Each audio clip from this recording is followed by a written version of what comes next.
Assalamualaikum warahmatullahi wabarakatuh.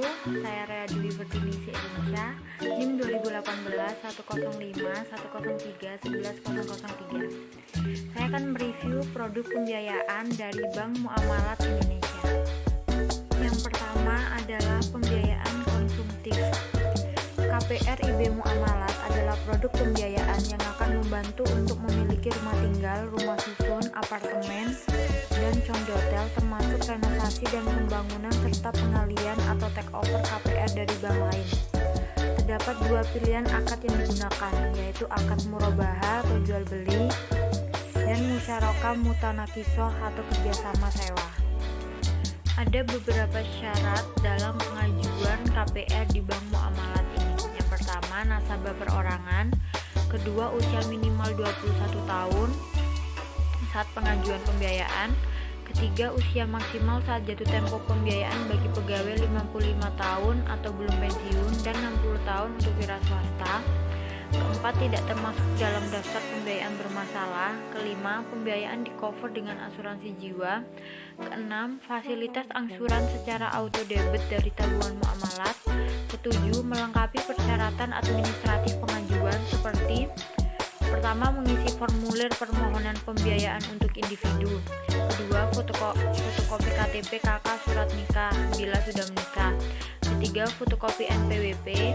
Keempat, asli SIP gaji dan surat keterangan kerja untuk pegawai atau karyawan.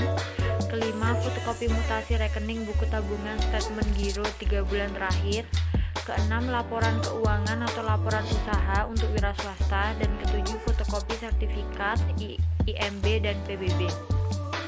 Lalu, syarat ke-8, untuk status karyawan tetap minimal telah bekerja 1 tahun dan karyawan kontrak minimal telah bekerja 2 tahun.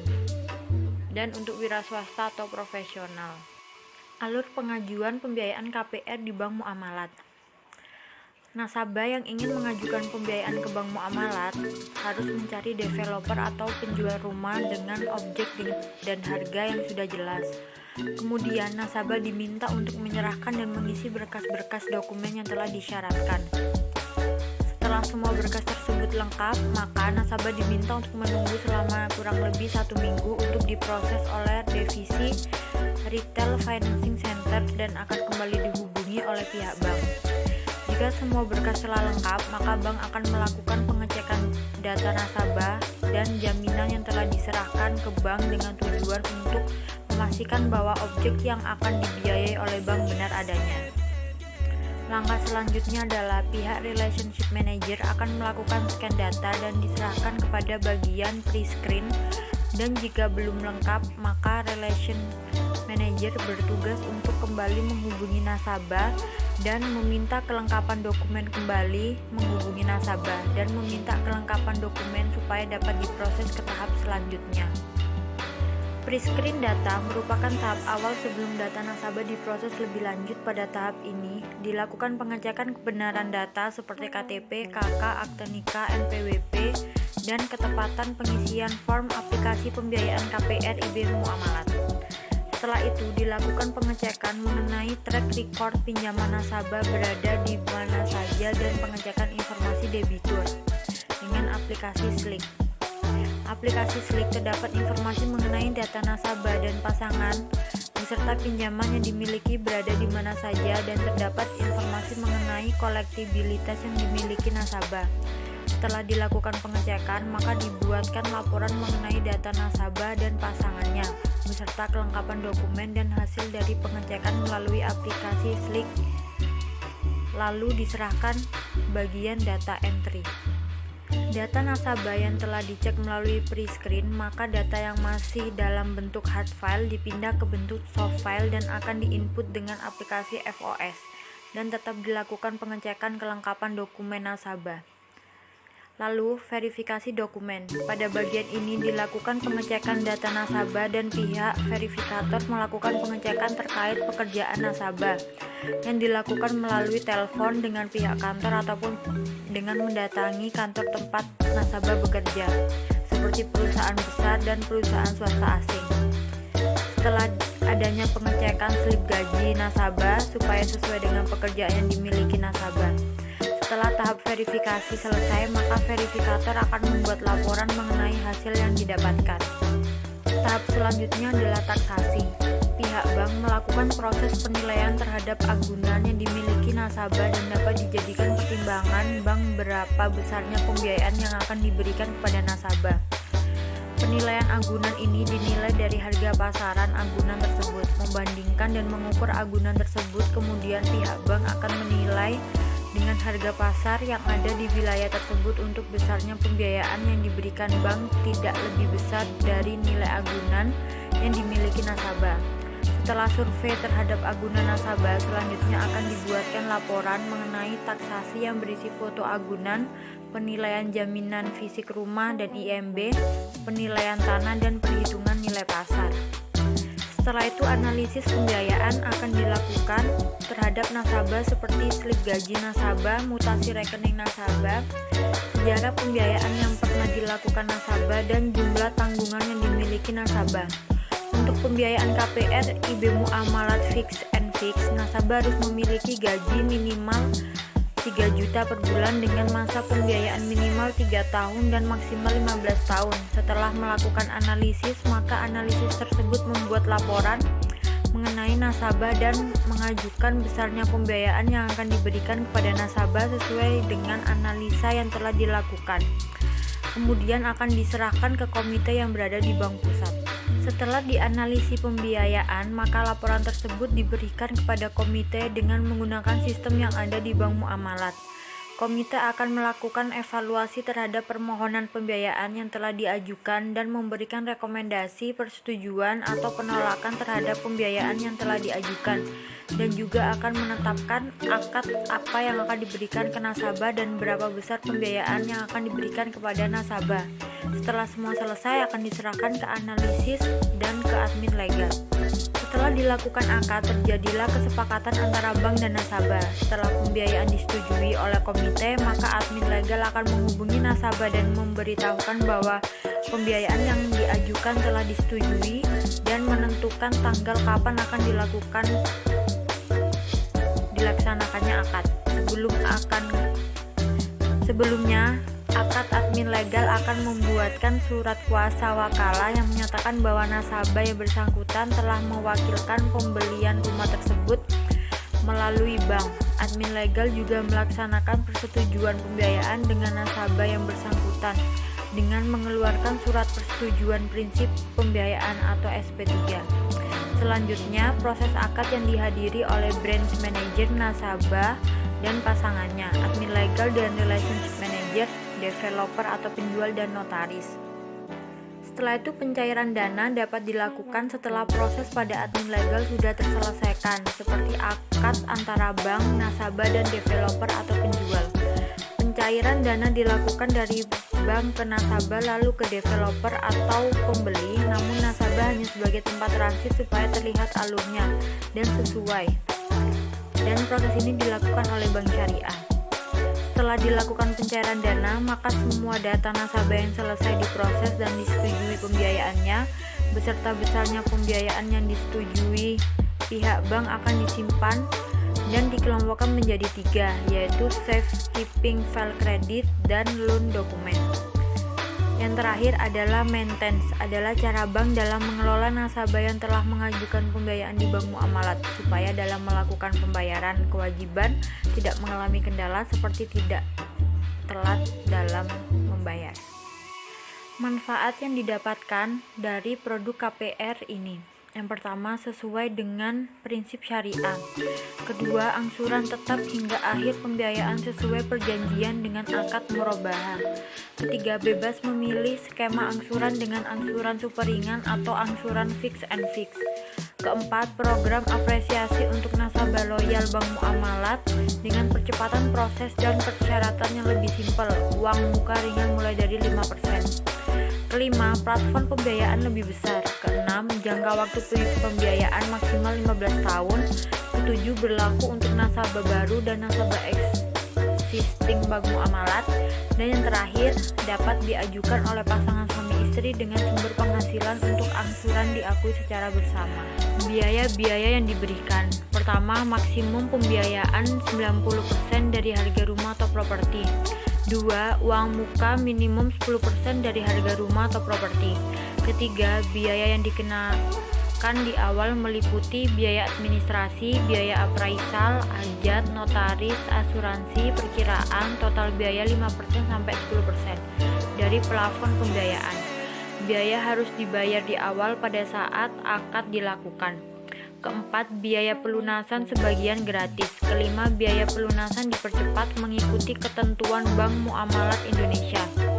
Keenam, minimum pembiayaan rumah baru atau second sebesar 150 juta, take over 150 juta, dan top up 50 juta. Kedua, pembiayaan untuk modal usaha. Pembiayaan IB Muamalat Modal Kerja. Bank Muamalat juga memiliki fasilitas pembiayaan usaha untuk menunjang pertumbuhan bisnis nasabah, sehingga kelancaran operasional dan rencana pengembangan usaha akan terjamin. Produk ini diperuntukkan bagi warga negara Indonesia, baik perorangan pemilik usaha maupun badan usaha yang memiliki legalitas di Indonesia. Akad yang digunakan dalam produk ini berdasarkan prinsip syariah dengan pilihan musyarakah, mudharabah, atau murabahah sesuai dengan spesifikasi kebutuhan modal kerja. Persyaratan dan pengajuan pembiayaan untuk individu. Pertama, mengisi formulir permohonan pembiayaan untuk individu. Kedua, fotokopi KTP dan kartu keluarga. Ketiga, fotokopi surat nikah apabila sudah menikah. Keempat, fotokopi NPWP. Kelima, asli slip gaji dan surat keterangan kerja untuk pegawai atau karyawan. Keenam, laporan keuangan atau laporan usaha 2 tahun terakhir. Ketujuh, fotokopi mutasi rekening buku tabungan atau statement giro 6 bulan terakhir. Kedelapan, fotokopi rekening telepon dan listrik 3 bulan terakhir. Kesembilan, bukti legalitas jaminan seperti SHM, SHGB, BPKB, bilet deposito, dan lain sebagainya. Lalu yang terakhir, bukti-bukti purchase order atau surat perintah kerja atau SPK jika ada. Persyaratan dan pengajuan pembiayaan untuk institusi dan perusahaan.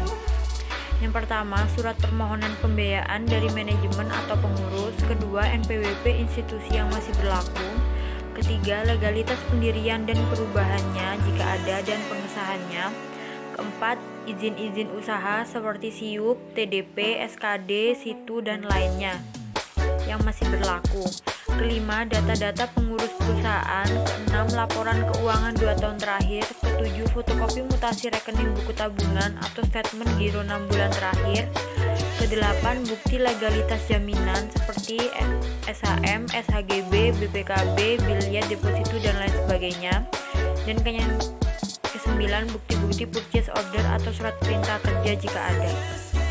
Dari pembiayaan modal kerja ini nantinya kita akan mendapatkan manfaat seperti yang pertama, berdasarkan prinsip syariah dengan pilihan akad musyarakah, mudharabah, atau murabahah sesuai kebutuhan. Kedua, dapat digunakan untuk meningkatkan atau memenuhi tambahan omset penjualan dan membiayai kebutuhan bahan baku atau bahan-bahan overhead. Ketiga, jangka waktu pembiayaan disesuaikan dengan spesifikasi modal kerja. Keempat, plafon mulai dari 100 juta. Kelima, untuk nasabah perorangan akan dilindungi oleh perusahaan asuransi jiwa. Pembiayaan akan dilunasi oleh asuransi jiwa apabila meninggal dunia. Keenam, pelunasan sebelum jatuh tempo tidak dikenakan denda. Ketujuh, dapat menggunakan skema revolving maupun non-revolving tergantung karakteristik nasabah. Dan yang kedelapan, dapat memanfaatkan pembiayaan rekening koran syariah. Dan yang ketiga adalah pembiayaan investasi. Pembiayaan IB Muamalat Investasi adalah produk pembiayaan yang akan membantu kebutuhan investasi usaha Anda sehingga mendukung rencana ekspansi yang telah Anda susun. Peruntukan perorangan, pemilik usaha, dan badan usaha yang memiliki legalitas di Indonesia. Akad yang digunakan dalam produk ini berdasarkan prinsip syariah dengan akad murabahah atau ijarah sesuai dengan spesifikasi kebutuhan investasi. Persyaratan dalam pengajuan pembiayaan investasi ini bagi individu. Pertama, mengisi formulir permohonan pembiayaan untuk individu. Kedua, fotokopi KTP dan kartu keluarga. Ketiga, fotokopi surat nikah bila sudah menikah. Keempat, fotokopi NPWP. Kelima, asli slip gaji dan surat keterangan kerja untuk pegawai atau karyawan. Keenam, laporan keuangan atau laporan usaha 2 tahun terakhir. Ketujuh, fotokopi mutasi rekening buku tabungan atau statement giro 6 bulan terakhir. Kedelapan, fotokopi rekening telepon dan listrik 3 bulan terakhir.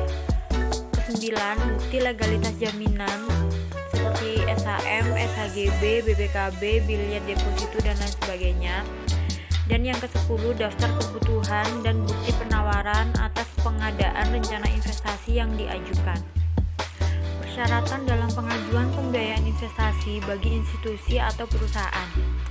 Pertama, surat permohonan pembiayaan dari manajemen atau pengurus. Kedua, NPWP institusi yang masih berlaku. Ketiga, legalitas pendirian dan perubahannya jika ada dan pengesahannya.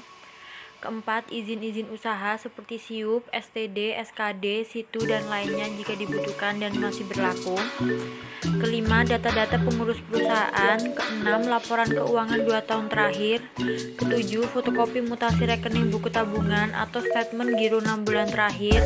Kedelapan, bukti legalitas jaminan seperti SHM, SHGB, BPKB, biliet deposito, dan lain sebagainya. Dan yang ke-8, daftar keputusan dan bukti penawaran atas pengadaan rencana investasi yang akan diajukan. Manfaat yang didapatkan dari produk pembiayaan invest ini adalah dapat digunakan untuk pembelian atau penyewaan tempat usaha, peralatan investasi seperti mesin, kendaraan, alat berat, dan lain sebagainya, dan pembangunan. Lalu jangka waktu pembiayaan hingga 5 juta, plafon mulai dari 100 juta. Untuk nasabah perorangan akan dilindungi oleh asuransi jiwa sehingga pembiayaan akan dilunasi oleh perusahaan asuransi apabila Anda meninggal dunia. Dan yang terakhir, pelunasan sebelum jatuh tempo tidak dikenakan denda. Sekian presentasi dari saya. Wassalamualaikum warahmatullahi wabarakatuh.